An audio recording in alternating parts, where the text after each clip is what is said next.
এই ভিডিওর মাধ্যমে যে মানুষ আমাকে এত পরিমাণ চিনতে পারবে আমি জানি না। এখন রাস্তাঘাটে বেরোলেই তোমাদের সাথে দেখা হচ্ছে।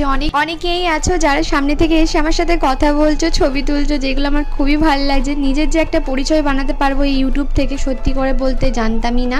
তারপরে গেছিলাম আজকে বাসন্তী পুজোর মেলা দেখতে, জানো তো। এইখানে তো স্যার প্রচুর পরিমাণে ফুচকা খেতে ভালোবাসে। আমি কোনো ছেলে প্রথম দেখলাম যে এত ফুচকা খেতে ভালোবাসে। তারপরে দেখা হয়েছিল এই একটা বোনের সাথে, যার নাম সোমাশ্রী, আর তার আজকে অ্যানিভার্সারি ছিল। তারপরে দেখো এখানে ফ্রুটি নিয়েছিল অর্ক, আর আমরা নিয়েছিলাম লস্যি। হ্যাঁ, লস্যি খেতে আমরা দুজনেই প্রচণ্ড পরিমাণে ভালোবাসি। তো সে তো পুরোটাই শেষ করে দিয়েছে, কি আর করা যাবে। তো এইখানে দেখো সে তো এখানে কেকগুলো বসে বসে দেখছিল। তারপরে চলে গেছিলাম মাকে দর্শন করতে। হ্যাঁ, মুখটা কি মিষ্টি গো। প্রীতমের কাজের চাপের জন্য খুব একটা তো বাইরে এখন বেরোনো হয় না। ফ্যামিলিতে দুজনকে এইভাবেই ঘরের মধ্যেই টাইম দিই। সংসারের কাজগুলো করতে করতে দুজনকে টাইম দেওয়া হয়ে যায়। আর এইদিকে তুলছিলাম ছবি, সে তো আর তাকাচ্ছে না, তাই জোর করে তাকানো করাচ্ছে।